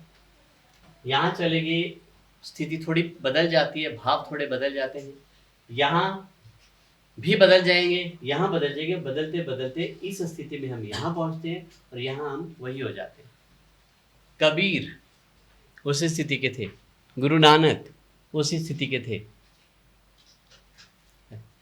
भगवान कृष्ण, भगवान राम उसी स्थिति के थे। जो हुए तो मनुष्य के रूप में, लेकिन यहाँ पहुंच गए। वो पहले ही बहुत ज्यादा पहुंचे थे, इस जन्म हो गया तो तुरंत पहुंच गए। अब यहाँ आके जब आप ये हो जाते हैं, फिर आपकी सोच, आपकी जो कमांड है पूरा नेचर पर चलती है। आप जो सोचेंगे, नेचर में जितने भी प्रकृति में परमाणु हैं वो सारे इकट्ठे होके आपकी इच्छा को तुरंत रचना में कन्वर्ट कर देंगे। इतने पावरफुल हो जाते हैं आप, इतने प्रभावी हो जाते हैं। लेकिन इस स्थिति में ऐसा करते बहुत कम लोग हैं, करते भी नहीं अक्सर, क्योंकि यहाँ पे वो इच्छा से मुक्त हो जाते हैं। भगवान बुद्ध इसी स्थिति के थे लास्ट में। जैन ने निर्वाण, महावीर जैन ने इसी स्थिति को निर्वाण पाया था। तो वहां पे वो कोई इच्छा उनमें नहीं होती है, ना किसी के लिए वो काम करते हैं। वो सारे विकारों से ऊपर उठ जाते हैं। वो तो पूरे स्वयं ईश्वर हो गए ना। फिर वो चाहे तो पूरी सृष्टि उनके लिए है, पूरी सृष्टि को उंगली पर घुमा सकते हैं। वो उनमें वो सारी शक्ति वही आगे जो ऑलरेडी है, वो एक है। ईश्वर और वो व्यक्ति में कोई फर्क नहीं रहता। रामकृष्ण परमहंस एक स्टेज में वहीं पहुंच गए थे, उस स्टेज में। उन्होंने कहा भी था, उन्होंने एक शिष्य को अपने समय में कहा था कि आज मैं वही राम हो गया हूँ जो त्रेता में थे, और आज मैं वही कृष्ण हो गया हूँ जो द्वापर में थे। इसमें भ्रम मत करना भाई, विश्वास रखो मेरी बात में। मतलब जब उन्होंने वो स्टेज पाई तब वो शब्द निकले उनसे, जब उन्होंने आत्मसात करते। तो ये है साइंस, बेसिक साइंस। अब हम आते हैं आपके प्रश्न पे।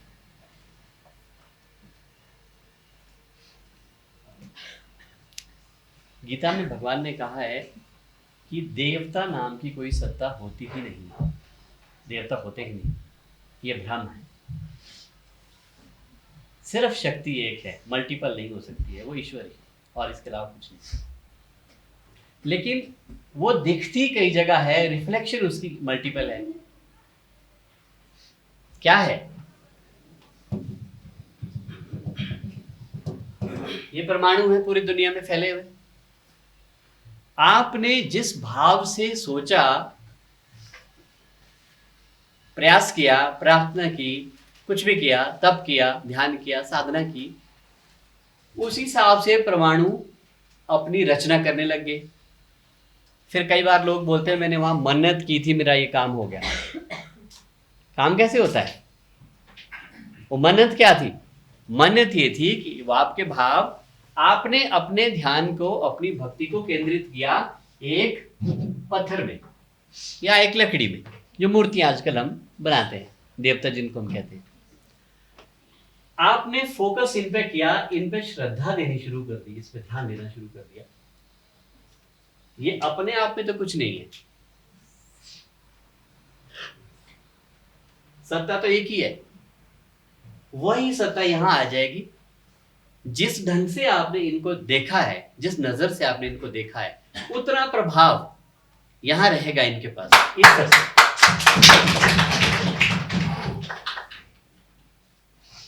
तो वहां से आपको उतना ही फल देंगे ये, जितना आपने चाहा है, मांगा है।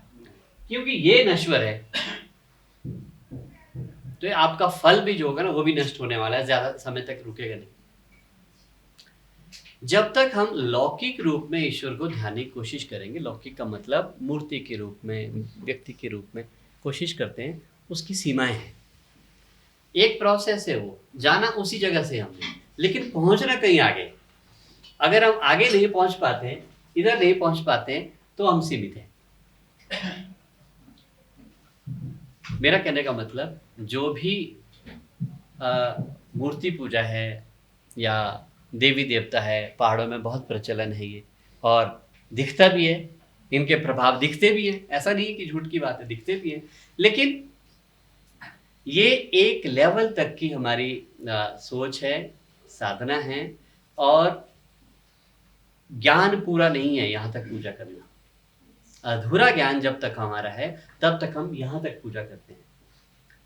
ज्ञान में जब वृद्धि होनी शुरू हो जाती है तो फिर हम उसी ही परम तत्व की प्राप्ति की ओर कोशिश करते हैं, जो कभी खत्म नहीं होने वाला है, तो जो परमेश्वर है जिनकी भी हम बात करते हैं। मंजिल का एक पड़ाव है, ऐसा कह सकते हैं। ये पड़ाव तब है अगर आपने इससे भी आगे जाना होगा।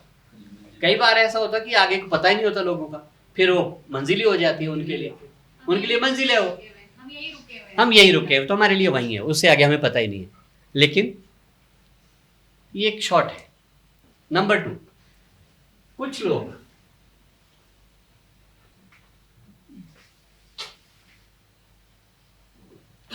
अपने गुणों में वृद्धि करते हैं, बढ़ोतरी करते हैं। काम, क्रोध, लोभ, मोह, अहंकार, इनसे ऊपर उठते हैं। जितने ऊपर उठते हैं उतने वो चेतना उनकी इकट्ठी होनी शुरू हो जाती है। वही प्रोसेस जो मैंने पहले कहा था, इन लोगों में देवत्व आ जाता है।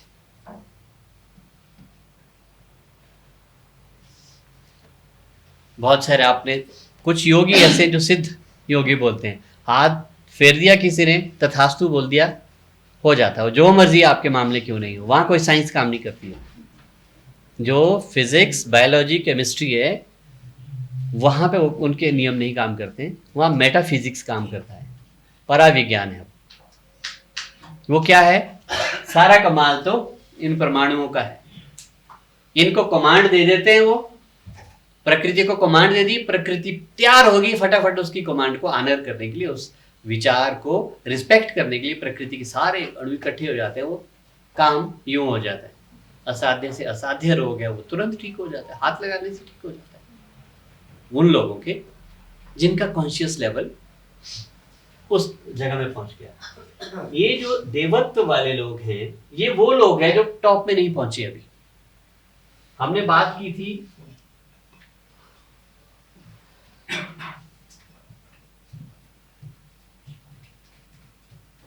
सात चक्रों की, यहां हम सब लोग हैं।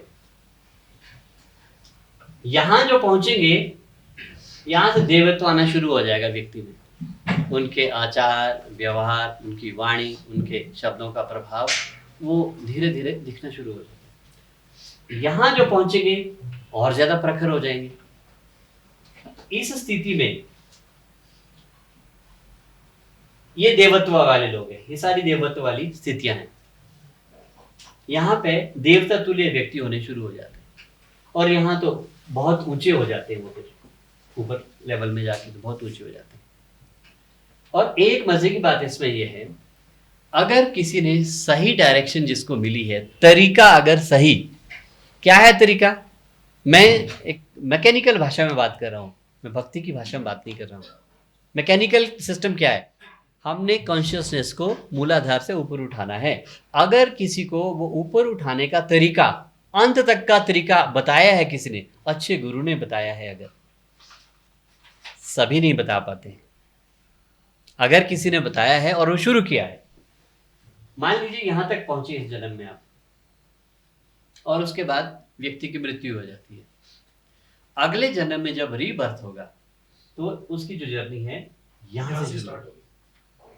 फिर आपने देखा होगा कुछ लोग, बच्चे छोटे हैं लेकिन छोटे हैं फिर भी बड़े ऊंचे, कुछ नीचे, अगर नीचे जा सकता है, बुरे कर्म से आदमी नीचे जाएगा, कर्म बुरे करेगा नीचे भी उतरेगा।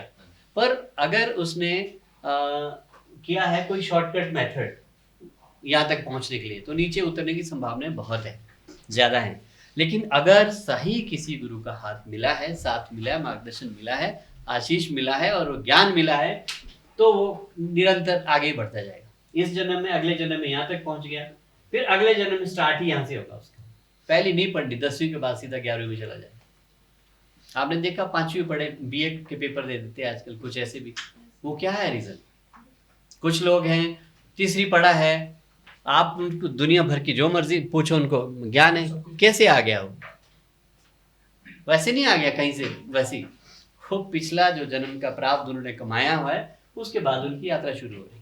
तो इस प्रकार से धीरे धीरे जब यहाँ पता नहीं कितने जन्म के बाद हम वहाँ पहुँचते हैं, ये डिपेंड करता है कि इस लाइफ में हमारी प्रैक्टिस कितनी रहती है और कितने हम उलझते हैं संसारिक माया में और कितने हम इस यात्रा की ओर जागृत रहते हैं, उस पर डिपेंड करता है।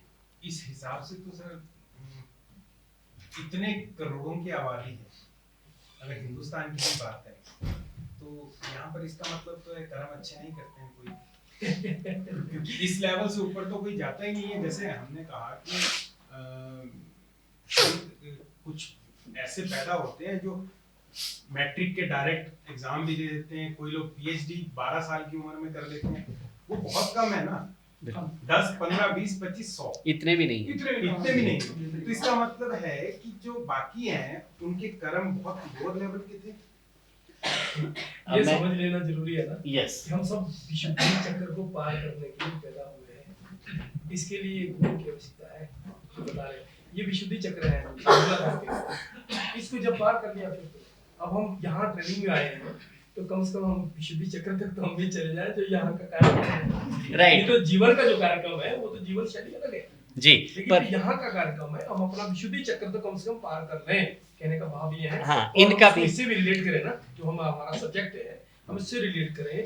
अब ये जो तो ऊपर के चक्र है, मूलाधार तो सबके पास है, किसी को नहीं प्रभु ने रखा है जिसको मूलाधार चक्र ने दिया, उसको ये भी आप आशीर्वाद दिया है कि वो विशुद्धि चक्र को पार कर लेंगे आप, लेकिन उसको अच्छे गुरु की खोज भी तो आपने करनी है ना।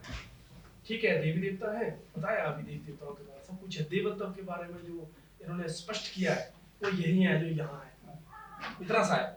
अगर आप अपने विशुद्धि चक्र को पार कर रहे हैं, इससे ऊपरले चक्र में चले जाते हैं, जैसे तो उन्होंने कहा, मुझे तो बहुत ही संतुष्टि हुई कि इस अगले जन्म में सही कम से कम विशुद्धि चक्र तक पहुंचा दे भगवान। ये जो प्रभु है, जो ईश्वर है या गुरु है, आपको तो इन चक्रों तक गुरु ही पहुंचा सकते हैं, बाकी तो कोई नहीं पहुंचा सकता, कोई साधन नहीं है। आपको योग करना पड़ेगा, कठिन योग करना, मैं भी कर रहा हूँ 39 साल से कर रहा हूँ, लेकिन कठिन से कठिन करना पड़ेगा। आप गिरोगे, परीक्षा होगी, आपकी बहुत सारी बातें होगी, विशुद्धि चक्र के बाद ही शुरू हो जाएगा आपका प्रोसेस वापसी आने का। ऊपर जाने की तो बात ही अलग है, क्योंकि आप कितने परिपक्व हैं और उस परिपक्वता को कितना आप अपने ऊपर में अनुग्रहित करते हैं। तो अगर विशुद्धि चक्र में पहुंच गए तो निसंदेह भाई हम सफल है। अर्थात ट्रेनिंग से जोड़ देता हूँ, अरे हमारा जो भी साहब ने जो हमें बताया कि विशुद्धि चक्र तो कम से कम तुम भी पार कर जाओ। एमजीएम का है, राइट, बहुत बढ़िया, बहुत सुंदर डॉक्टर साहब, थैंक यू वेरी मच। मैं आपके प्रश्न का सीधा जवाब देता हूँ, क्योंकि आपको सीधा चाहिए। मैं फिर गीता को कोट करता हूँ, वहाँ उन्होंने कहा है भगवान कृष्ण ने कि करोड़ों में कोई एक बिरला मेरे प्राप्ति की कोशिश करता है। मेरी प्राप्ति का मतलब है इस जर्नी को ट्रेवल करने के लिए कोशिश करता है। मेरी प्राप्ति का मतलब स्वयं ही है ना, सब भीतर ही है। करोड़ों में कोई एक व्यक्ति प्रयास करता है, फिर जो प्रयास करने वाले करोड़ों हो गए, उन करोड़ों में कोई एक बिरला आदमी थोड़ी ठीक संगत में थोड़ा आगे तक बढ़ता है। उनमें से भी कोई एक ही मुझ तक पहुंच पाता है। तो जिस तरह से उन्होंने अपनी परिभाषा गीता में दी है, उसके हिसाब से बिल्कुल आपका आकलन सही है। तो यहाँ पे 99.999 तो हम हैं सारे, तो वो तो बहुत बिरले लोग हैं, बहुत चुनिंदा है। आप 136 करोड़ की आबादी हिंदुस्तान में अगर करेंगे, उसमें देखेंगे कि उस लेवल के कितने लोग अगर हिंदुस्तान में हम बोलेंगे कितने होंगे, ये गणना तो करना मुश्किल है, बिकॉज किसी का पता हमें तो है नहीं। अगर मोटी भाषा में आपके अंदाज में मैं भी बात करूं, कैलकुलेशन में डेमोग्राफी के हिसाब से 10, 12, 15, 20, 30, 50, 100 लोग, जिन्हें हम नहीं जान रहे हैं, अक्सर उन लोगों को कम ही जानते हैं, क्योंकि वो कनेक्ट नहीं होते, संसार से दूर हो जाते हैं। तो अब कोई प्रश्न आपका अगर है इसको लेकर, बेसिक चीज मैंने सामने रखी और बड़े मैकेनिकल वे में रखी है, जिसे कहीं भक्ति नहीं है की मेरा सवाल जितने मर्जी हो, जितने मर्जी, और बेबाक सवाल आने चाहिए। आपने जो कहा वो ठीक है, लेकिन आपका इस पर क्या विचार है, मतलब आपका पर्सनल? मैं नहीं समझा प्रश्न आपका। मेरा कहने का मतलब है कि आप कितना भगवान पर विश्वास करते हैं और कितना आप देवी देवताओं पर विश्वास करते हैं? मैंने तो दोनों पे बता दिया। मैं तो विज्ञान का छात्र हूँ। मैं तो विज्ञान का छात्र हूँ, इसलिए मैंने तो स्पष्ट बातें दोनों कर दी। दोनों का अस्तित्व है, वास्तव में अस्तित्व एक ही है, वही एक ईश्वर है, वही सब जगह अलग अलग तरीकों में दिखते हैं। जैसे आप जिनको देखेंगे तो उसी नज़र से आपको दिखेंगे, उसी लेवल पे आके वो आपके काम भी करेंगे, आपकी बात सुनेंगे भी, आपके साथ चलेंगे भी, उसी लेवल पर चलेंगे, ज़्यादा नहीं चलेंगे। जब तक हम ये मान के चल रहे हैं कि बड़े भगवान कोई और हैं, बड़े जी वाले GOD और छोटे GOD वाले मल्टीपल गॉड्स हैं दूसरे, जब तक हम अद्वैत है, दो अलग अलग हमें दिख रहे हैं, तो ये भ्रम है, ये ज्ञान नहीं है। ज्ञान क्या है? ईश्वर एक, बंट नहीं सकता। लेकिन उसकी एनर्जी जो है ना, जो क्या है ईश्वर? कॉन्शियसनेस। वो जो कॉन्शियसनेस डिवाइड हुई है ना मल्टीपल, जहां आप जैसे फोकस करेंगे वहां उतना ही वो आपको आपकी बात को देखेंगे, चुपचाप उतना ही सुनेंगे, उतना ही आपके लिए करेंगे। आपको आभास करा दिया जाए अभी किस चीज का? ये जो आप प्रश्न किया साहब से, कैसे मतलब? आभास करा देता हूँ। प्रैक्टिकली आभास करेंगे आपको अभी सोचना शुरू करेंगे। अभी ये सुन आपके मैं आभास कराता हूँ किसी इसके तरीके से, जिनकी लैब है, तो आपको लगे कि यार ये सत्य है, जिसपे आप उलझे हुए, जिसपे आप उलझे हुए। प्लीज सर, मैं यहीं से बता दूँ। अभी 2 मिनट से ज्यादा नहीं होगा, मैं बताऊंगा भी नहीं आपको, ऐसे कोई भाषण देने के मूड में नहीं है। गॉड बताया अभी, 2 बताए, अच्छा लगा उन्होंने बताया, उनको अच्छा अनुभव है।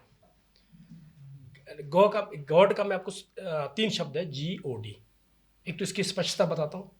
G का मतलब है जनरेट करना, O का मतलब है ऑपरेट करना, D का मतलब है डिस्ट्रॉय करना। ये है गॉड। पैदा भी किया है, चला भी रहे हैं और ख़त्म भी करेंगे। ये तो हो गया गॉड। अब मैं आपको पर्टिकुलर क्योंकि आपकी जो चेतना है, आपकी चेष्टा भी इससे बड़ी है, उससे मैं आप सभी के लिए है। ये तो मैं पंजाबी के अंदर बोलूँगा। आप कहाँ उलझे हुए आप खुद महसूस कर जाओगे। यहाँ पैदा हुए कैसे उलझे? बीजे के करांते लबे खुरमानिया, देखो मूर्खां दिए है निशानियां। बीजे के करांते लाबे खुरमानिया, देखो मूर्खां दिए है निशानियां।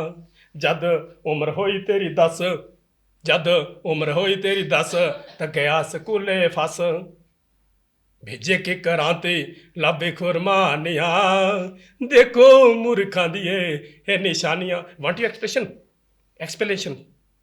अब 10 साल उम्र हो गई, अब हमारे को पढ़ाने भेज दिया। वैसे 10 साल का ही भेजना चाहिए था, अब तो 3 साल के 4 साल के भेज रहे। अब 10 के बीच और 10 और 20 के बीच की जो आई है, उसमें क्या हो रहा है? समझदार हो गया, सब कुछ हो गया, शरीर में जागृति आ गई, सब कुछ हो गया। जद आपके लिए बोलूँगा, जद उम्र होई तेरी 20, त करे आई बगानी ती।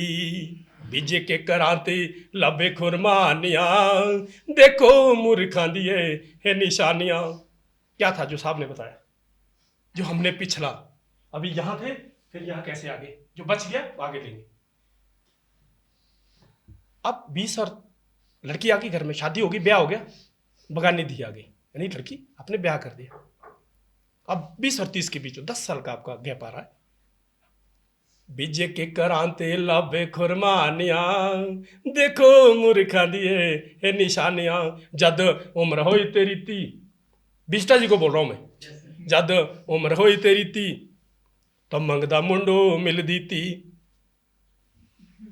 आपकी प्रार्थना है परमपिता परमेश्वर से, देवी देवताओं से कि मेरे घर में लड़का होना चाहिए, लेकिन आपने क्या बीज बीजा हुआ, आपको वही मिलेगा ना। लड़की हो गई, अब बीच में पालने का पंगा पड़ गया, वो होता रहा प्रोसेस। जद उम्र होई तेरी 40, अभी तो 1 साल के थे, थोड़ा सा लग रहा था, बढ़ते गए, हम भी प्रोसेस जारी रखा, परिवार बड़ा हो गया। जद उम्र हुई तेरी 40 तब बच्चिया पालन दी पै गई प्याली, तो स्यापा हो गया। अब कैसे पाले इनको, बहुत हो गए। आपको इन चीज़ों के लिए तो वक्त ही नहीं रहा, क्योंकि आपने बीज ही ऐसा बीजा हुआ पिछले में, जो प्रारब्ध था हमारा, उस प्रारब्ध में हमने ये किया हुआ। अब 50 का वक्त आ गया, अभी स्वस्थ है, चल रहा है। जद उम्र हुई तेरी 50 तो बच्चे ब्याह कराने दा पै गया फा। मैं साहब को बोलूँगा सर 10,000 रुपये दे दो, लड़के की शादी है, लड़की की शादी है। प्रोसेस में हम बिजी हैं, इसके लिए वक्त नहीं है। अभी भी हमने गुरु की खोज नहीं की, अभी भी नहीं गए हम वहाँ। आज यहाँ आए हम 4 दिन हो गए, अभी भी हमने नहीं पहचाना गुरुत्व क्या चीज़ है। अभी जो हमको इन्होंने बतलाया हुआ है, अभी भी हमने पूरा जहन में नहीं लिया। कसर रहेगी ना, ये है जो प्रारब्ध में बीजा हुआ, मिलेगा उसी को जिसने बोया होगा। जद उम्र हुई तेरी 60 जद उम्र हुई तेरी 60 तब बाबे ने फट लिया लाठ। अब तो क्या, अब तो गए, बुढ़ापा गया ना। आपने शरीर को भी स्वस्थ नहीं रखा, बिजी रहे, क्योंकि आपने बीज ही ऐसा बीजा हुआ था, कहीं भी आपने कुछ भी नहीं किया। लग रहा है सर, महसूस हुआ कुछ? जद उम्र हुई तेरी 70 अब शादियां भी हो गई, बच्चे लड़कियां, लड़का नहीं हुआ तो लड़कियां सही, बाबा हो या बेहतर। अब थोड़ी शांति मिली, अब पूछ नहीं रहा घर में कोई, अपनी भाषा में बोलो, अबेल पूछ तो कोई नहीं गौर है। ऐसा ही है ना पिछड़ा जी, अब कोई नहीं पूछ रहा 70 साल उम्र, चलो जा। अब 70 से भी ऊपर का जीवन है, अब ज़्यादा दे दी मैंने। परमात्मा की खोज तो की नहीं, प्रभु की खोज नहीं की, गुरु की खोज नहीं की। और इस देवत्व के पीपल के लोग के बीच में इसी जो चक्र है, मूलाधार चक्र है, विशुद्धि चक्र है, जितने नास्तिक सारे चक्र है, आते हैं, पता है, पढ़ लिए, लेकिन इसकी खोज नहीं की। जद उम्र हो तेरी 80 एवं लागू छठवेड़ा था। छठवेड़ा समझते आप, मतलब पागलपन हो गया, कुछ भी नहीं दिख रहा ना। बच्चे बड़े हैं, धक्के दे रहे हैं, फैमिली बड़ी है, कोई पूछ नहीं रहा है, कहीं भी नहीं पूछ रहा। यहाँ भी नहीं मानेंगे अंदर, 80 साल का मैं डंडे लेके आऊँगा, साहब भी बोलेंगे बाहर निकाला बुढ़े को। लेकिन घर में ऐसा हो गया। जद उम्र हुई तेरी 80 मंगदा दूध मिलदी लस्सी। अभी ले दूध है, ये रंग तो सफ़ेद है, वो भी दूध मांग रहा है, बच्चे दूध पी रहे, बाकी वो बुढ़ा भी दूध मांग रहा है, मेरे को भी दे दो। लेकिन क्या देंगे उसको, लस्सी। अब 1 साल और बच गया, 10 साल का प्रोसेस। परमात्मा ने कहा चल यार जी ले, सीखने के लिए उन्हें बतलाया। अब वो 90 साल तक, मैं तो 90 साल से ज़्यादा जीना नहीं है, वैसे मांगा हुआ। अब उससे पहले हो जाए तो भी ठीक है। जद उम्र हो तेरी 90 तब बाबा चढ़िया खबे, बेजे के करांते लबे खुरमानिया, देखो मुर्खां दी हे निशानियां। ये लाइफ का प्रोसेस है।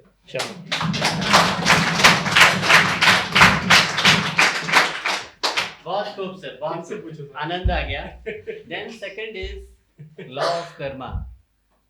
कर्म की गति का बहुत बड़ा सिद्धांत है, इट्स अ बिग थ्योरी।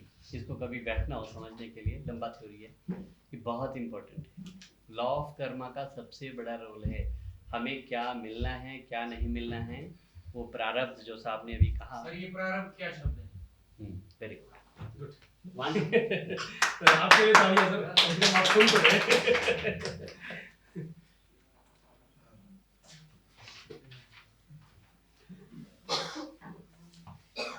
कर्म हमारे होते हैं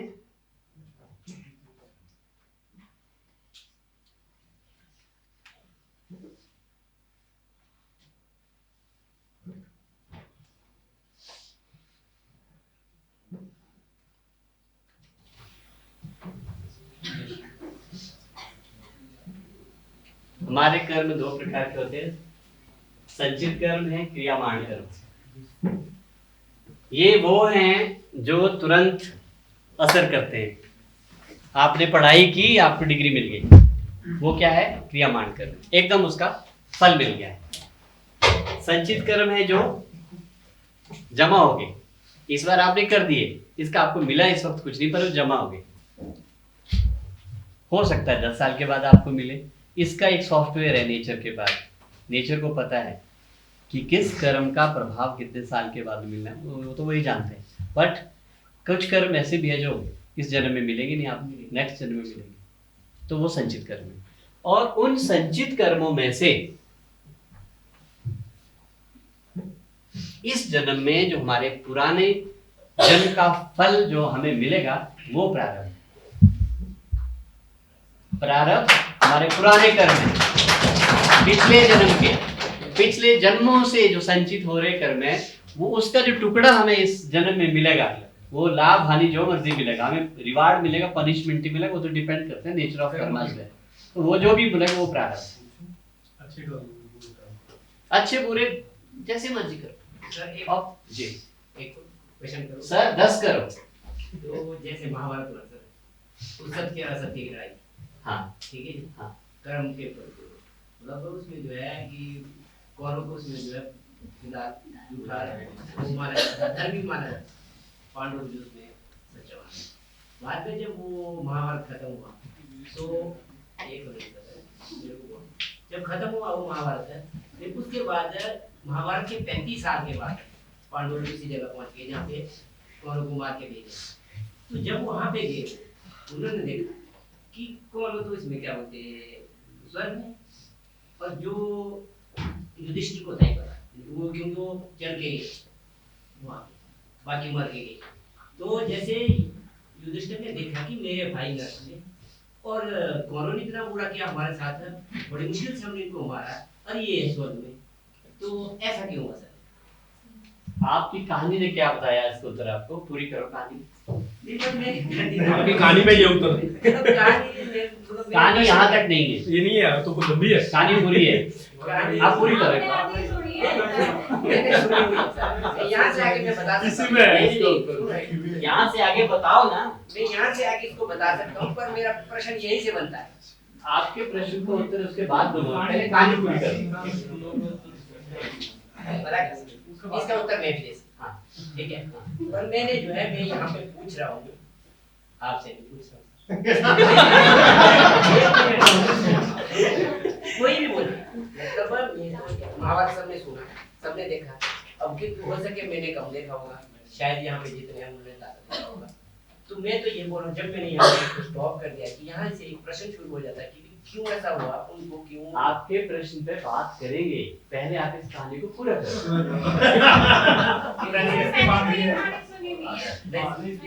पूरा नहीं करो, आप फिर तो फायदा नहीं है ना, आप अधूरी बात। अब इसको तो 3 दिन में नहीं वैसे आप सुन रहे हैं। इसका ये सवाल होता है, एक ब्रेक करो, फास्ट आंसर बताओ ना, क्या इसके बाद का क्या प्रश्न इसका यहीं से शुरू होता है और आंसर इसका यहीं मिलता है। बताओ। बता दो जल्दी में बताओ। आप यहाँ पे क्योंकि पता कैसा है मेरे को, इसका जो आंसर है ये था कि भाई पांडवों ने भी कहीं ना कहीं वो पिछले जन्म में पूरे कर्म किए थे। अब जैसे अर्जुन उसमें गए, क्या नाम, नर्क में गए, उनको नर्क मिला, क्योंकि पीछे जब कोई कुत्ता भौंक रहा था तो उन्होंने जो है उसकी जीवा जो है ना उसमें जो है तीर चला लिए थे, उसका मुंह बंद कर दिया, उसको वो फल मिला, ठीक है। फिर नकुल जो है सहदेव को जो है ज्यादा सुंदरता का वो था, मतलब कि बंड भी था और ज्यादा अट्रैक्टिव था उसकी तरफ, तो उनको वो फल मिला। और भीम को अपना ऐसा वो था कि भाई उसने काफी मतलब उस जन्म में पिछले जन्म में जो है काफी इस तरह के काम किए थे जिससे जो है मतलब जो काम नहीं होना चाहिए था वो काम करके, और उसके बाद उसको वो फल मिला। अब मैं इस पे अगली बात करता हूँ, मैं इसलिए चाह रहा कि आप यहाँ तक पहुँच जाए, फिर इस पे अगली बात आए। ये जानना बड़ा जरूरी है, ये जो स्वर्ग नरक की कहानियां है ना, ये है कहानियां। बहुत सारी कहानियां आदमी को समझाने के लिए बनाई हुई है, ऋषियों ने लिखी है बहुत सारी कहानियां, और हमने इनको हकीकत मान लिया। ये एक तरीका था उनका कि हम लोगों के दिमाग में कैसे प्रभाव डालें, उसके लिए कहानियां बनाई। ये काल्पनिक चीजें हैं, लेकिन स्वर्ग और नरक की अगर सही तरीके में करनी है तो यहाँ पे और कुछ नहीं है, it is law of Karma, यही काम होता है। स्वर्ग मतलब जो बेस्ट, आज सबके पास सब कुछ है, कोई चिंता नहीं है, सुख सुविधाएं दुनिया भर की है, वो स्वर्ग है। और जो परेशानी में लोग हैं वो नरक है। इसका मतलब ये स्वर्ग वाले हमेशा ऐसे ही रहेंगे, नॉट नेसेसरी, क्योंकि सारा क्या है, इट इज द अर्निंग। जितना इन्होंने अच्छा कमाया हुआ है उतना इनको एक पीरियड में सुख सुविधा मिल जाएगी और वो इनका हिसाब किताब बराबर हो जाएगा, फिर ये न्यूट्रल आ जाएंगे। उसके बाद ये कैसा करते हैं, अच्छा करते हैं तो और अच्छा होता जाएगा, खराब करते तो उतर जाएंगे नीचे, और इनको यहाँ पहुंचने में देरी नहीं लगती। आपने देखा बहुत सारे लोग एकदम पहले ऊंचाई पे जाते हैं फिर जीरो में पहुंच जाते हैं। इसका मतलब ये है कि कर्म जितने हमने अच्छे किए तो हमें मिल गए, पहुंच गए, बाद में हम उन कर्मों को सस्टेन नहीं कर पाए। अच्छे काम करने की प्रवृत्ति बनी अगर रहती तो हम मेंटेन करते, फिर आगे ही बढ़ते रहते, लेकिन बीच में खराब भी आपने कर दिए, खराब होने का जो है आपको परेशानियों में भी आना पड़ा। तो ये कोई स्थायी लेवल्स नहीं है, जो जितना जैसे जहां जिसने किया है करना पड़ेगा, वो आएगा। तो सारा कुछ नहीं है, लॉ ऑफ कर्म, कार्मिक गति है। जितने आपके अच्छा अकाउंट है वो आपको मिल जाएगा, बीच में अच्छा सब कुछ अच्छा हो जाएगा। उसने जैसे वो पूरा हुआ और उसकी आगे आपने भरपाई नहीं की, उसको बढ़ाने की कोशिश नहीं की, बीच में बुरा कर दिया, बुरे का इम्पैक्ट आना शुरू हो जाएगा और स्थितियां बदतर होती जाएगी। इसीलिए मन वचन कर्म तीनों से हम दूसरों को दुखी ना करें, बहुत इंपॉर्टेंट है। मन से सोचे ना किसी के लिए, क्योंकि कर्म कहां से शुरू होते हैं?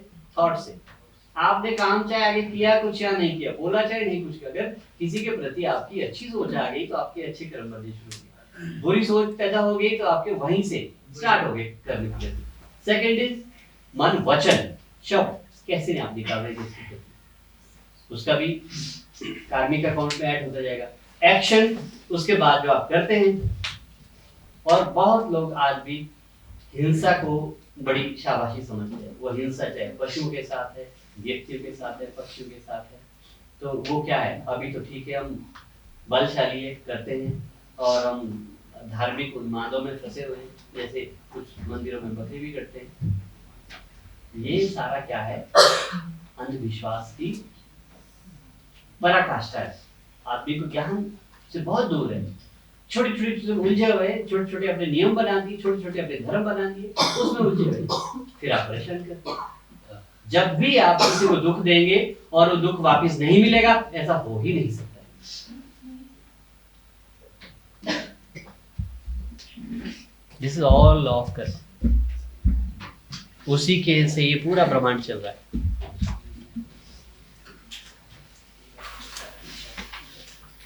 और कोई प्रश्न? सर ये तो हिंसा है जानवरों की, सर इसके ऊपर थोड़ा सा प्रकाश डालें। जी जी बिल्कुल। बहुत लोग हैं जो उकता गए हैं, उठना चाह रहे हैं। इंटरेस्टिंग लग रहा है। इंटरेस्टिंग लग रहा है मैडम? रियल क्योंकि पता क्या सर, इसमें रियल लाइफ में आगे इंसानी जैसे अभी भी बताया कि हम वहाँ काटते हैं बकरा, वहाँ काटते हैं, तो सर क्या किसी की जान लेके हम अपनी सुख सुविधाएं ले? पहली बात इसके ऊपर क्या प्रकाश डालें? यस, पहली बात नहीं बस थोड़ी देर तक डॉक्टर साहब की तरफ। पहली बात ये है,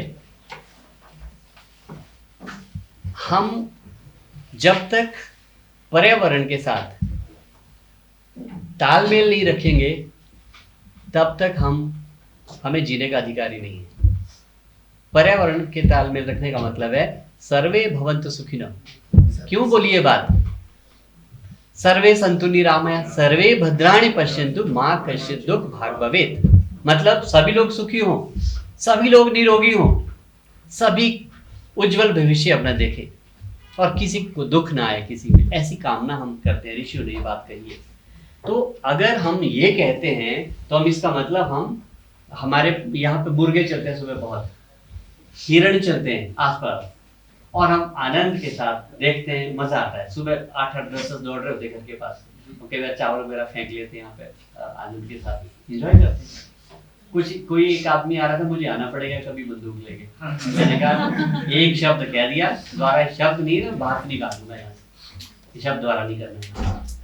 ये हिंसा का नहीं, ये अहिंसा का मंदिर है, यहाँ पे ये बात नहीं करनी।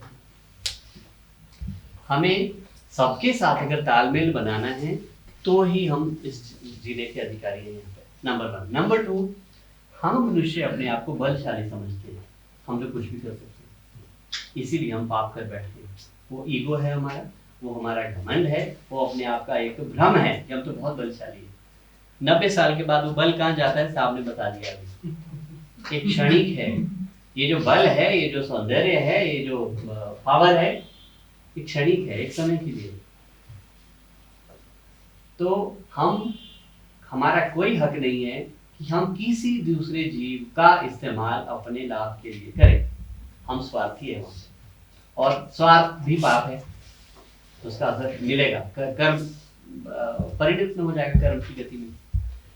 तीसरा है, अगर आप किसी जीव को मार रहे हैं, हिंसा कर रहे हैं, वो चाहे हम बकरीद में करते हैं या हम मंदिरों में करते हैं, दोनों ही महापाप है। वो जो सारी जिल्लत वो बकरा चेहरा होता ना, उसका असर मिलेगा, वापिस मिलेगा। हो सकता है फिर नेक्स्ट जन्म में खुद बकरा बनना पड़ेगा और उस स्थिति में आपको गुजरना पड़ेगा। That is fact. इस पे विश्वास करो या करो, दिस इज फैक्ट। ये होना ही है, तो ये गलत है।